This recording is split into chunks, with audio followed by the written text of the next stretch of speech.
और ब्रेक के बाद एक बार फिर आपका स्वागत है। रुद्रपुर में जिला कांग्रेस कार्यालय में आयोजित श्रद्धांजलि सभा में कांग्रेस की वरिष्ठ नेता इंदिरा हृदय को श्रद्धांजलि दी गई। इस दौरान कांग्रेस कार्यकर्ताओं ने 2 मिनट का मौन रखकर दिवंगत आत्मा की शांति के लिए प्रार्थना की। इस दौरान पूर्व सांसद और जिले के प्रभारी महेंद्रपाल सिंह ने कहा है कि स्वर्गीय इंदिरा हृदय कांग्रेस की नहीं बल्कि प्रदेश और देश की नेता थी, जिनके अचानक निधन से कांग्रेस पार्टी को क्षति हुई है, जिसको कभी भी पूरा नहीं किया जा सकता।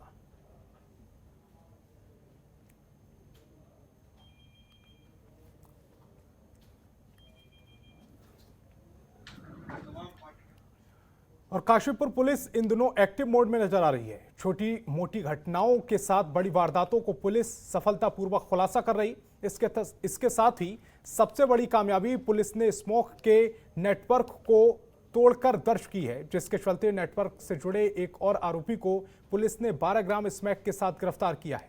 वहीं लंबे समय से क्षेत्र में बाइकों की चोरी की वारदातों को अंजाम देने वाले अंतर्राज्यीय गिरोह से जुड़े एक व्यक्ति को भी पुलिस ने चोरी की बाइक के साथ गिरफ्तार किया है।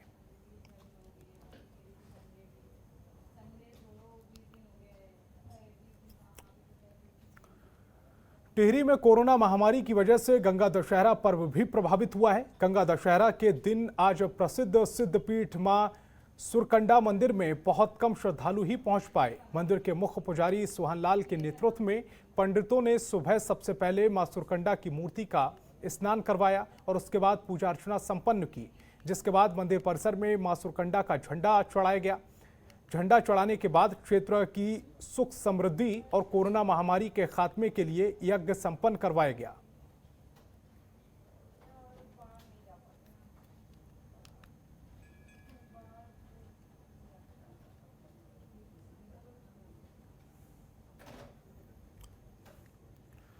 उधर मसूरी में देहरादून मसूरी रास्ते पर पुलिस की ओर से सघन चेकिंग अभियान चलाया जा रहा है। साथ ही नियमों का पालन नहीं करने वालों के खिलाफ कड़ी कार्रवाई की जा रही।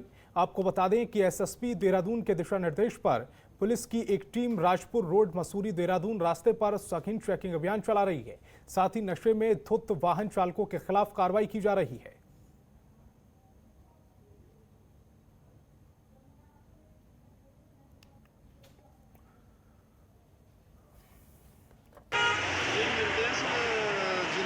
एसएसपी महोदय का ही होता है और जो टीमें हैं यहाँ पर अभी हमारे पास 2 हॉक आई हैं। 2 का मतलब 2 सब इंस्पेक्टर और 2 असिस्टेंट और 5 थाने चौकी का जो भी फोर्स से संबंधित और वन विभाग का यहाँ पर मतलब कुल मिला के 7-8 आदमी हैं यहाँ पर चेकिंग। तो ये आप कहाँ का चेकिंग कर रहे हैं? चेकिंग ये कोलू खेत हो गया, शिव मंदिर हो गया और नीचे क्या बोलते हैं कुठाल गेट, गज्जी वैली के पास और वो गज्जी वैली के पास। कब तक ये चलता रहेगा? ये शाम लगभग 8 बजे तक हम चेकिंग प्रॉपर करते हैं, उसके बाद नाइट फोर्स।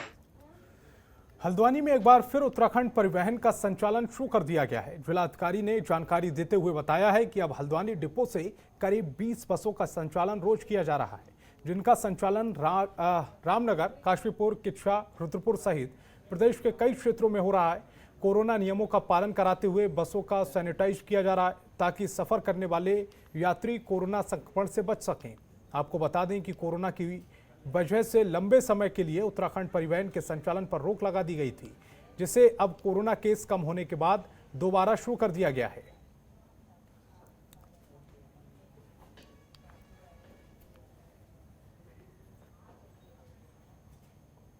फिलहाल हमारे केवल उत्तराखंड की ही सीमा के अंदर गाड़ियां संचालित हो रही हैं, पर्वतीय मार्गों में और यहाँ जो मैदानी क्षेत्रों में जहाँ पे सीमाओं तक के लिए वो गाड़ियाँ संचालित की जाती हैं। कितनी बसें प्रतिदिन लग रही है? कैसा रिस्पांस मिल रहा है यात्रियों का?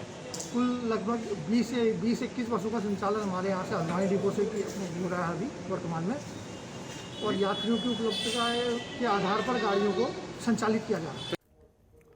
आज गंगा दशहरा का स्नान पर्व है, लेकिन कोरोना संक्रमण के चलते प्रशासन की तरफ से स्नान पर लगाए गए प्रतिबंध का हर की पौड़ी पर बड़ा असर देखने को मिल रहा है।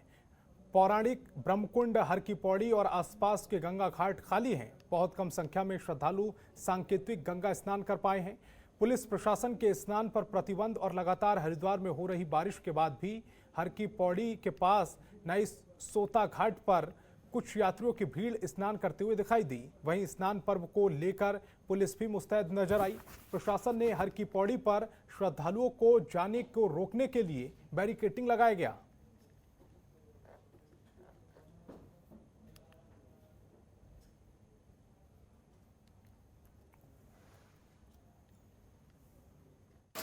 गंगा गंगेत योगिया योजना नाम सतेर मिच्यते सर्व पापेभ्यो विष्णुलोके सदक्षति। अर्थात जिस पवित्र भगवती गंगा का 100 योजन दूर बैठा हुआ व्यक्ति अगर स्मरण करता है तो उसको मोक्ष प्राप्त होता है, मुक्ति प्राप्त होती है, अर्थात भगवान विष्णु का धाम प्राप्त होता है। ऐसी भगवती गंगा का अवतरण दिवस अर्थात जब मानव दर्शन, मानव मुक्ति के लिए जब भगवती गंगा का पृथ्वी पर अवतरण हुआ, वो ज्येष्ठ शुक्ल दशमी का ये पवित्र दिन, जिस दिन को सनातन परंपरावादी लोग, भारत ही नहीं अपितु विश्व भर में बसे हुए सनातन परंपरावादी लोग बड़े उत्साह, उमंग और उल्लास के साथ मनाते हैं। ऐसा कहा जाता है जब सगर के 60,000 पुत्र भस्म हो गए तो उनकी मुक्ति के लिए जब राजा सगर ने कपिल मुनि से पूछा तो उन्होंने एक ही उपाय बताया कि जो गंगा का स्पर्श है, उस गंगा जल के स्पर्श से ही इनको मुक्ति मिल सकती है। देखिए, हर की पैड़ी करोड़ों लोगों की आस्था का केंद्र है और सामान्य दिनों में लाखों की संख्या में लोग यहाँ पे गंगा दशहरा और निर्जला एकादशी पे स्नान करने के लिए आते हैं। क्योंकि इस बार कोरोना महामारी के दृष्टिगत कुछ उपाय किए गए हैं जिससे कि बहुत ज़्यादा जमाव न हो और संक्रमण को फैलने से हम रोक सके। इसी के दृष्टिगत कुछ प्रतिबंधों के अधीन जो सामाजिक, सांस्कृतिक, राजनीतिक, खेल, मनोरंजन और ये स्नान की गतिविधियां रखी गई हैं, हमने इसको पिछले 3-4 दिनों से विभिन्न माध्यमों से लोगों तक पहुंचाया भी है कि आप जो पुण्य स्नान है वो अपने घरों में ही करें, अनावश्यक रूप से हरिद्वार आने से बचें। खबर लक्सर से है, जहां खानपुर विधानसभा के चंद्रपुर बांगर गांव के पास बाढ़ गंगा नदी पर तटबंध टूटने से खानपुर विधानसभा के तकरीबन 20 गांव पर पानी का खतरा मंडराने लगा है। आपको बता दें कि लगातार पहाड़ों में हो रही बारिश से लोगों का जीवन अस्त व्यस्त हो चला है। खानपुर विधानसभा के चंदखुरी गांव के पास आज बाढ़ गंगा पर करीब 200 मीटर लंबा तटबंध टूटने से हजारों बीघा कृषि भूमि जलमग्न हो गई। साथ ही प्रशासन द्वारा खेतों में काम कर रहे 30 किसानों के फंसे होने की आशंका जताई गई। लगातार बढ़ते जलस्तर को देखते हुए मौके पर लक्सर एसडीएम शैलेंद्र सिंह नेगी और एसडीआरएफ की टीम सहित स्थानीय पुलिस और जल पुलिस द्वारा लोगों को रेस्क्यू किया जा रहा है। प्रशासन की तरफ से गंगा नदी के पास बसे हुए सभी आसपास के गांवों को प्रशासन की ओर से अलर्ट जारी कर दिया गया है। साथ ही प्रशासन की तरफ से आसपास के गांवों के लोगों को सुरक्षित स्थान पर छोड़ा जा रहा है।